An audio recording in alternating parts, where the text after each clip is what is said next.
RUW, Radio Única Wonderland, su podcast sobre literatura y arte. Este programa es un especial dedicado al tema de octubre. Comenzamos.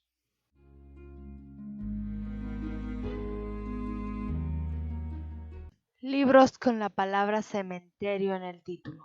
Con motivo del tema mensual, dedicaremos un programa especial para ofrecerles la sinopsis de algunos libros que se acomoden a la temática. Diviértanse escuchándonos y espero que se unan a nuestro reto. No olviden suscribirse.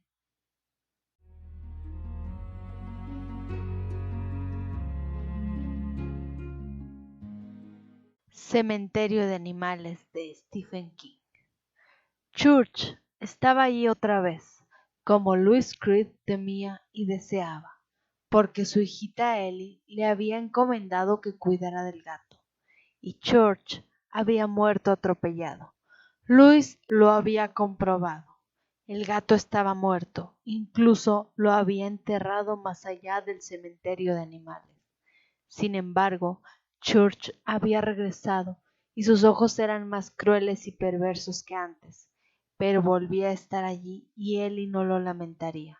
Louis Creed sí lo lamentaría, porque más allá del cementerio de animales, más allá de la valla de troncos que nadie se atrevía a traspasar, más allá de los 45 escalones, el maligno poder del antiguo cementerio indio le reclamaba con macabra avidez.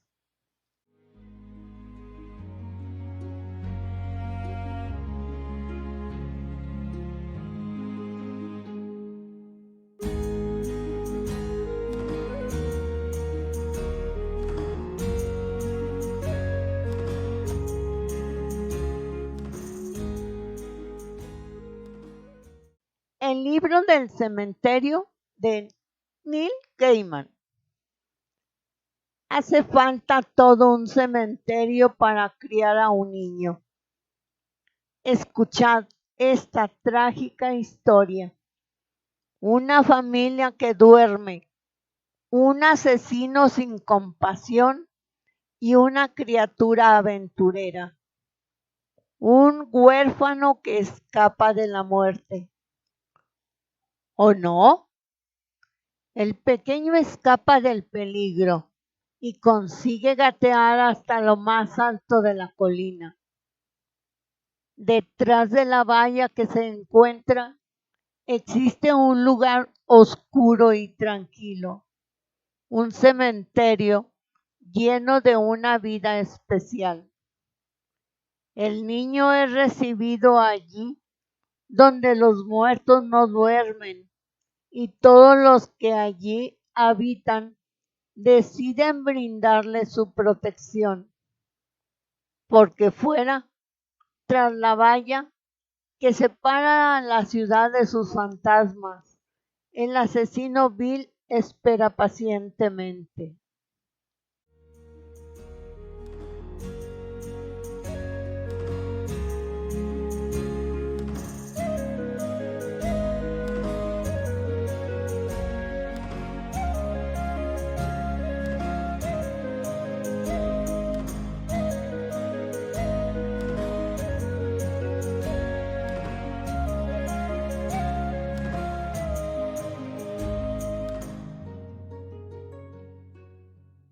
La palabra cementerio, de Arnoldo Gálvez Suárez. 6 historias breves en las que los protagonistas viven una realidad aparente y otra que apenas asoma a la superficie.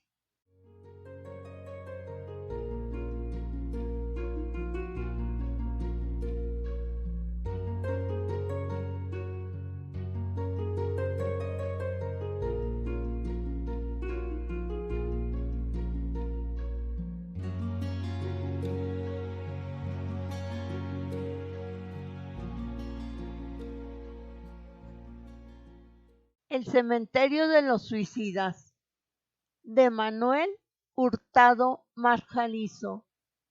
Una mujer que sueña con ser periodista, una orden secreta oculta durante 2 siglos. 3 llaves que guardan la verdad. Madrid, 1899.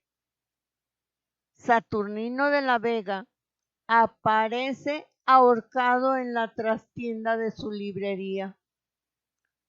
Este suceso es la oportunidad que la joven Carmen Sotés estaba esperando para estrenarse como cronista de El Imparcial, su gran sueño, pero la muerte del librero encierra un terrible misterio.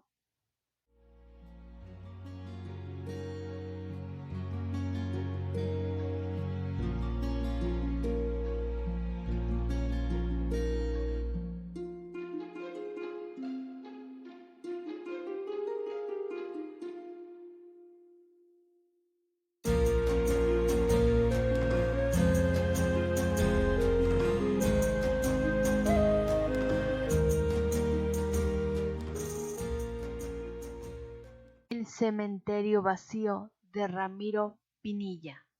En medio de una romería de gueto descubren el cadáver de la joven y hermosa Anari, y sobre ella, gritando desesperado, a un joven del otro margen de la ría. Al día siguiente, en la librería Sancho Bordaberry, alias Samuel Esparta, entran 2 niños dispuestos a dar sus ahorros para contratar sus servicios como investigador privado. Quieren demostrar que el sospechoso es inocente. Samuel descubrirá que fueron muchos los que vieron a Anari la noche fatídica, y que el caso se complica porque sus pesquisas se cruzan con las del comisario de la policía político-social.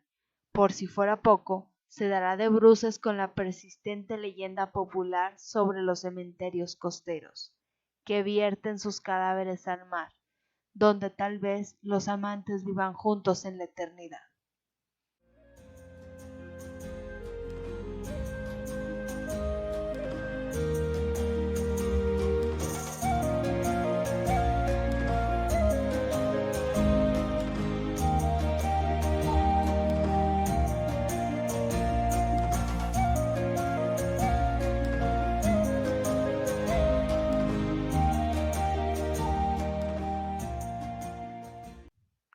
Las cerezas del cementerio, de Gabriel Miró. Relatan los amores del joven estudiante de ingeniería, Félix Valdivia, con Beatriz, una mujer madura, casada infelizmente con un naviero inglés de fortuna. La acción se desarrolla en la costa valenciana de principios del siglo XX, una sociedad anquilosada por las más viejas tradiciones.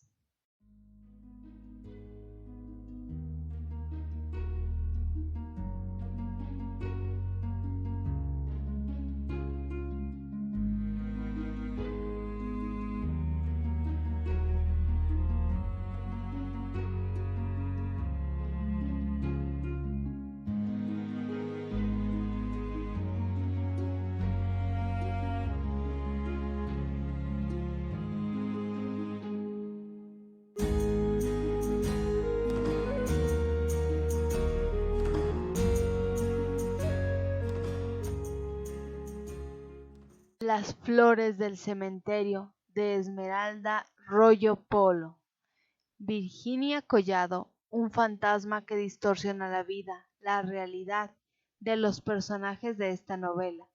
Una presencia incómoda, violenta, que se resiste a caer en el olvido. ¿Quién fue? La leyenda negra que la envuelve nació de las malas lenguas, de la envidia, o estará plagada de verdad. ¿Por qué tanto miedo? ¿Por qué quieren silenciarla? Una novela de tormento en el que las personas se muestran tal como son, un prisma cubierto de cuyas aristas lo atraviesan y muestran todos sus ángulos.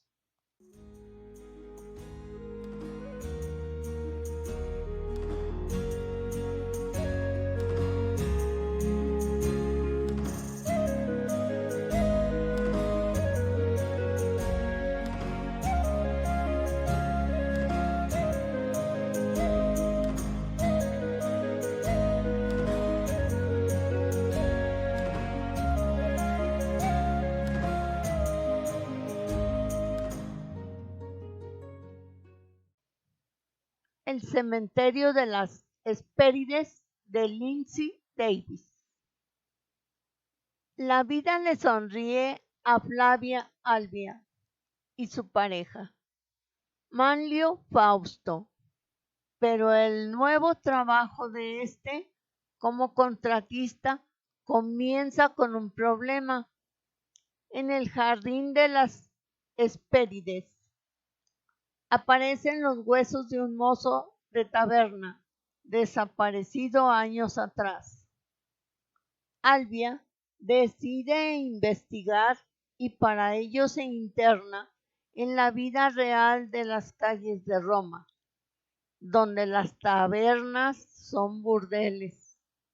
Los trabajadores llevan una existencia brutal y el juego y la extorsión están a la orden del día.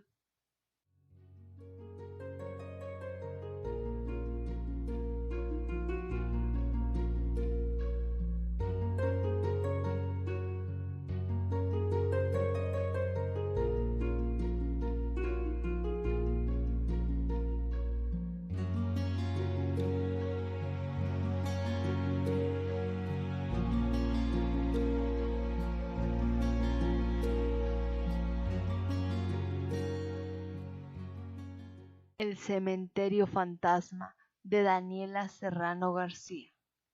Clara es una niña de 12 años a la que le da miedo el mar y sobre todo bucear.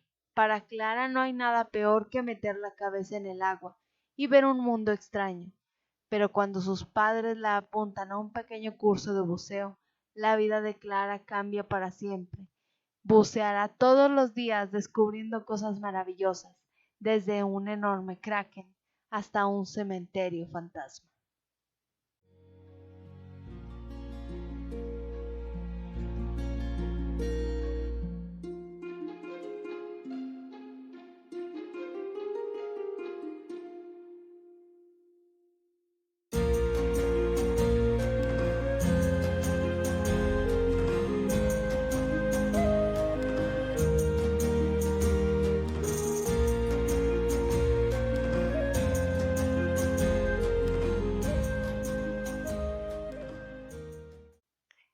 El juego de los cementerios de Clara Peñalver. Todo empieza cuando Ada descubre varias tumbas iguales en distintos puntos del país. Todas son de granito verde, con ramitos de margaritas en las esquinas y una misteriosa inscripción. Temeraria como es, no puede resistir la tentación de profanar una de ellas.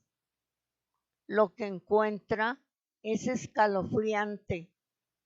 Una pintura y una esclava con la inscripción Daniel 4, diagonal 5, diagonal 1980. El hallazgo está relacionado con la desaparición de 7 niños entre 1981 y 1987 y todo apunta a que ha sido obra de un asesino en serie.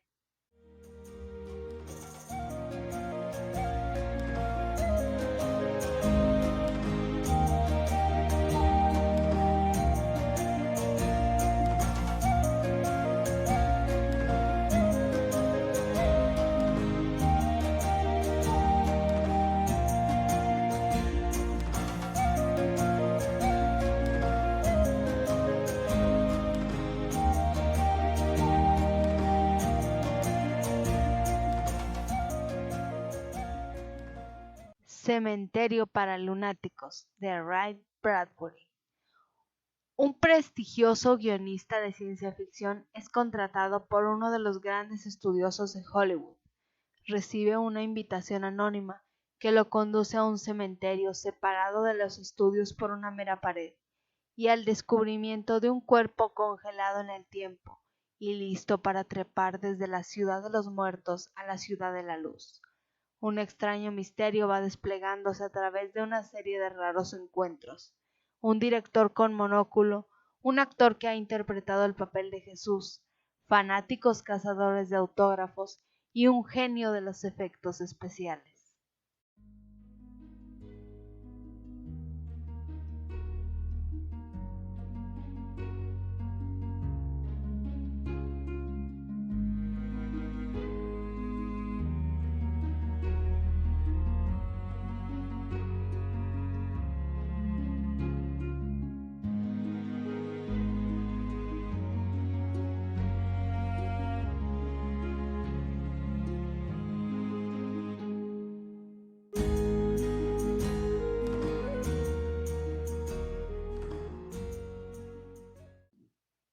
La danza del cementerio de Douglas Preston y Lincoln Child. El inefable detective Pendergast vuelve a Nueva York, esta vez tras los pasos de una secta que practica rituales vudú.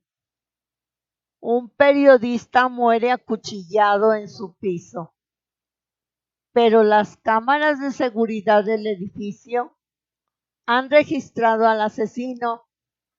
Se trata de un vecino que había muerto 2 meses antes. El detective Pendergast está desconcertado. Los asesinatos perpetrados por muertos se suceden y todas las pistas conducen a una sociedad secreta que vive aislada al norte de Manhattan. Pendergast tendrá que recurrir a su antiguo tutor, Monsieur Perrin, experto en vudú y en religiones africanas.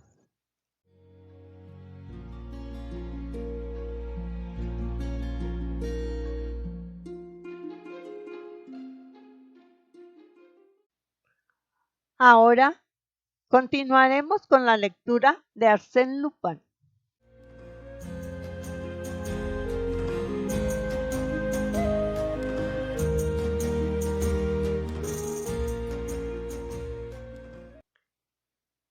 Esta carta trastornó al barón de Cahorn.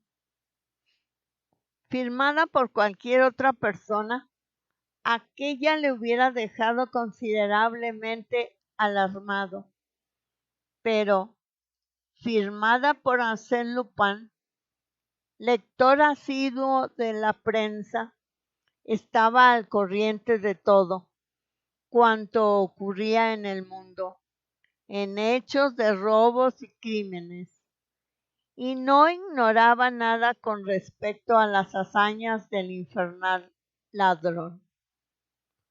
Verdad es que sabía que Lupin, detenido en América por su enemigo Ganimard, se hallaba preso y que se estaba tramitando su proceso, y con qué dificultad. Pero sabía también que cabía esperarlo todo por parte de él. De hecho, pensaba que aquel conocimiento exacto del castillo, de la colocación de los cuadros y de los muebles, constituía un indicio de los más temibles. ¿Quién le había informado sobre cosas que nadie había visto jamás? El barón alzó la mirada y contempló la silueta indómita del castillo de Malaquís, su pedestal abrupto, el agua profunda que lo rodea, y levantó los hombros. No, decididamente no había peligro alguno. Nadie en el mundo podría penetrar hasta el santuario inviolable de sus colecciones.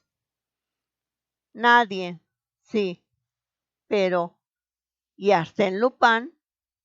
Para Arsène Lupin ¿Acaso existen puertas, puentes levadizos, murallas? ¿De qué sirven los obstáculos mejor imaginados, las más hábiles precauciones, si Arsène Lupin ha decidido apoderarse de un determinado objeto? Aquella misma noche escribió al fiscal de la República de Rouen.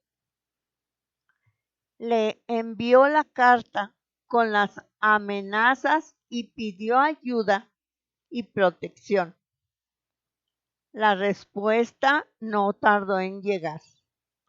Encontrándose el llamado Arsène Lupin, actualmente detenido en la Santé, vigilado de cerca y en la imposibilidad de escribir, aquella carta no podía ser sino la obra de un mixtificador. Todo lo demostraba así, por igual la lógica que el buen sentido, que la realidad de los hechos.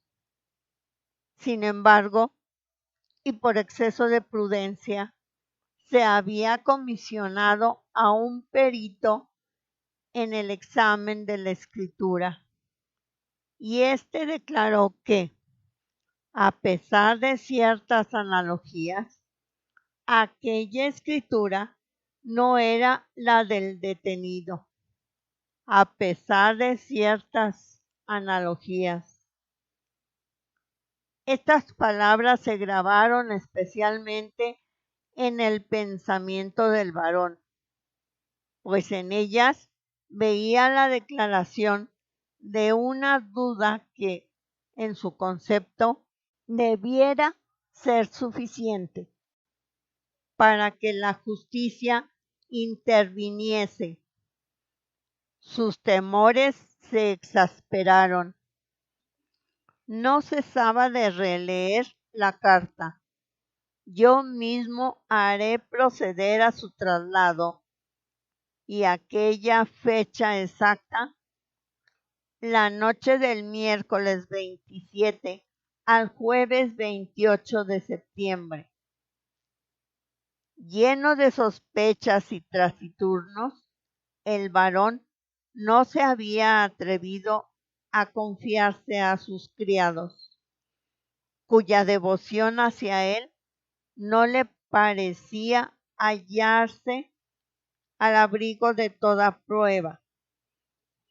No obstante, por vez primera, después de muchos años, experimentaba la necesidad de hablar, de pedir y de oír consejo. Abandonado por la justicia de su patria, ya no esperaba poder defenderse con sus propios recursos y estuvo a punto de marcharse a París e implorar la ayuda de algún antiguo policía.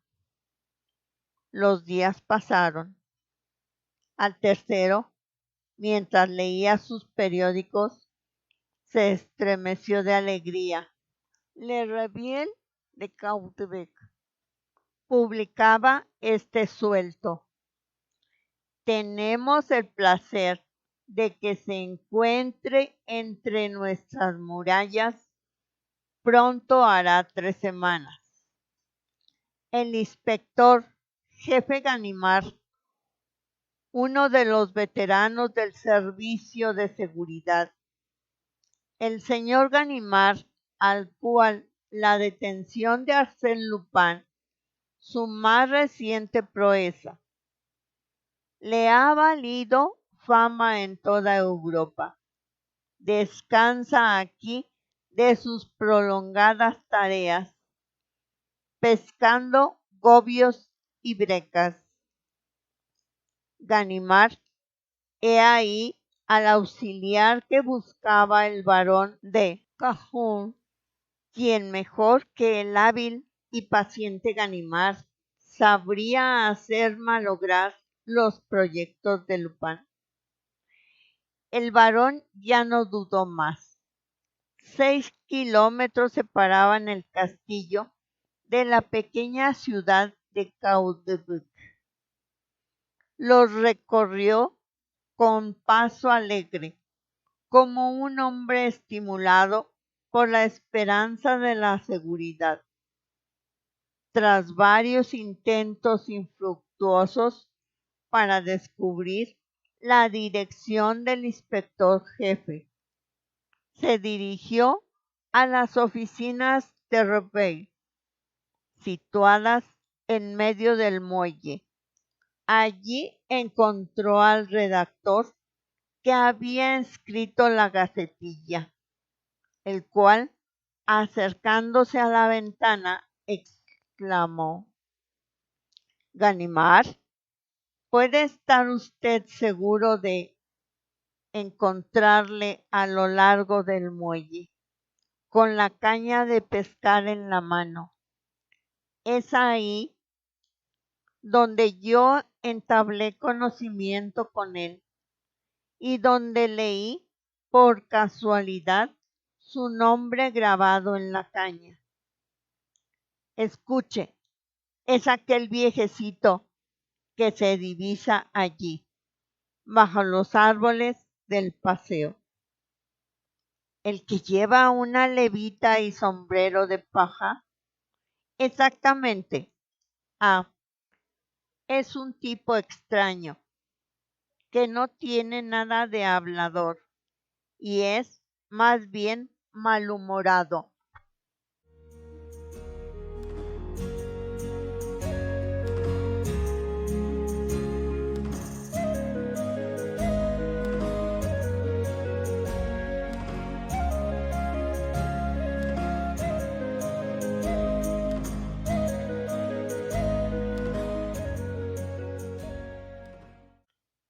Estuvo con ustedes Mary. Hasta la próxima.